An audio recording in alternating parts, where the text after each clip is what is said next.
Hey everybody, so this week I'm going to take it back to a strike mission that I did with a few buddies spearfishing in the South Pacific last year. This is a really good clip to show when everything is going right spearfishing. These rare moments that you kind of wait for as a spearfisherman, and just jumping off the boat and having a school of big wahoo all over the place. So I'm going to give you a little breakdown as to what goes into making the shot, picking a fish, etc. So let's rip right in.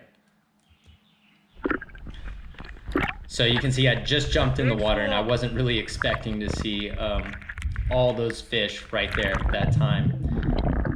And boom, there you go. Just slime logs all over the place. It's a little blurry on the surface because it had been raining really hard for a couple of days and there was a lot of fresh water runoff. So that's that layer of fresh water just sitting above the salt water on the surface. So I'm seeing all these wahoo. I'm telling my friends so they can get involved. And you'll see here pretty shortly, I throw my flasher right there. It's a throw flasher. It's a piece of 1-inch PVC that's about 8 inches long with reflective tape. And the fish usually respond to it. That's why we call them the crack pipes, because the fish can't resist it. And as you can see, the wahoo get curious and kind of turn around and they're checking it out. So right now I'm trying to figure out which is the biggest fish I can see in this school, and I'm taking a look at all of them. I'm sizing them up. I look at this guy, it's like, nah, I think I saw a bigger one.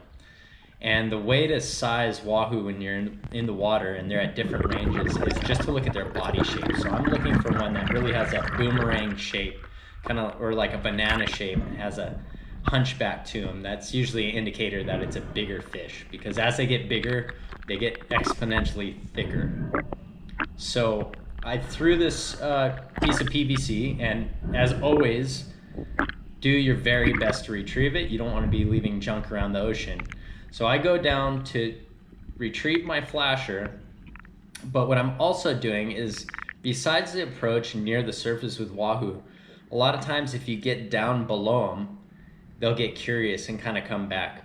So I'm gonna grab this flasher and start taking a look up and getting a different angle to really try to size these fish. I had already spotted one in the school that I thought was a little bigger than all the rest, and I noticed he had a dark cookie cutter shark bite out of his side. So that's a tiny nocturnal shark that just swims up on things a lot bigger than it and takes a ice cream scoop chunk out of it. So now I've just identified which one I'm targeting, and I'm gonna swim up under him. And right here, that underneath approach works. They don't get spooked, and I get a really good shot through the gill plate. As you can see, that puts a hurting on the fish. They bleed a lot. It slows them down really fast. And at this point, I know I got a really strong holding shot.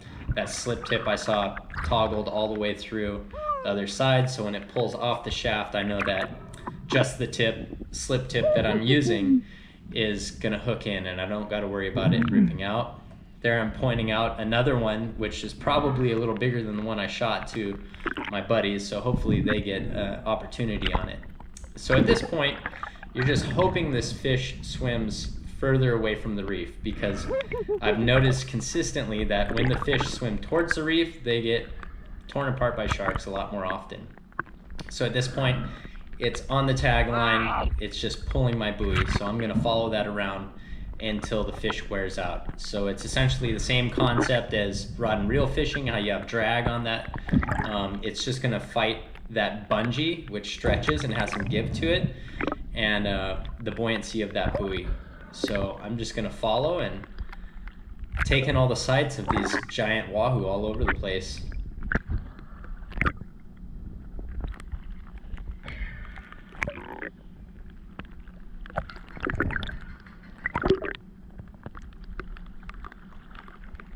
Everywhere. As you can see, it was like an absolutely perfect oil blast day. I prefer spearfishing when it's overcast. I feel like the fish are a little more likely to approach you for some reason. So I just love these days. That's oil glass and it's got a little bit of rain. I would say that's my favorite diving conditions. So as my float's just tombstoning, I'm gonna let him get the initial amount of energy out, and then I'll actually get up onto my float and start pulling him in. And I try to kick forward as I start retrieving lines, so the line makes a loop behind me and hopefully doesn't bundle up all around me. But you'll see that doesn't always work. It gets caught on your weight belt and all different kinds of things. So you just really try your best to not have that line all bundled up around you. I find that when I get on my buoy, I use way less energy fighting the fish because I'm not using so much of my legs. The buoy is giving me all the buoyancy and lift that I need. And this guy's running straight down. Usually the Wahoo don't do this. It depends on your shot. I've found that if you do get a gill plate head shot, they tend to run down a bit more. So here I go, I'm getting that gannet float. Gonna get on top of it, organize my gun.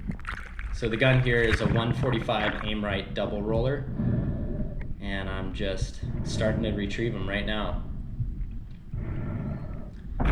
Getting past that bungee, and that's when I hit my primary length of tag line, which is a hard line, so it doesn't stretch.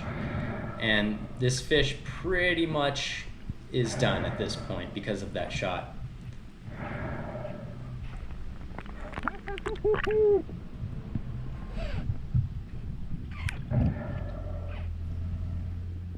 Slowly kicking forward, trying to keep that line away from me as much as possible. More Wahoo around still.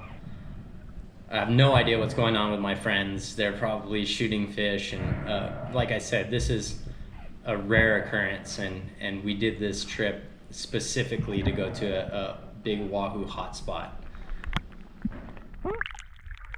They're all over here.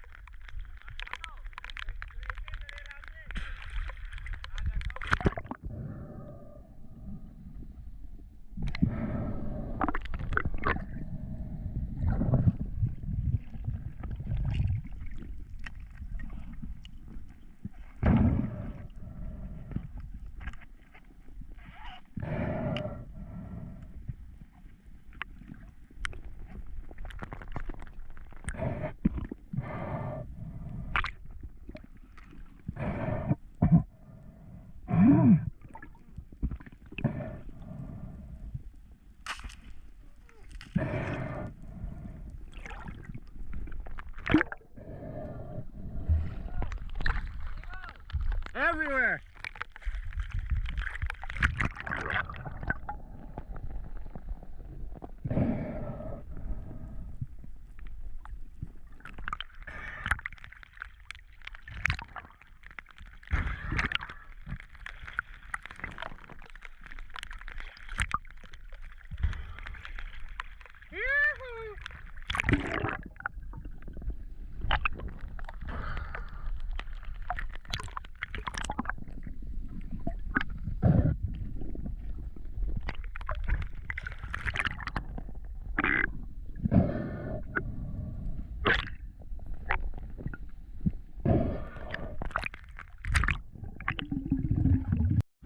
That's a big fish.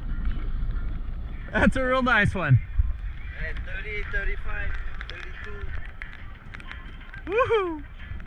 If you like the stuff that we're putting out on my channel, hit the subscribe button. I appreciate the support, and as this thing grows, we're going to be doing further and further reaching strike missions to some remote and amazing places. So all the support is appreciated. Aloha.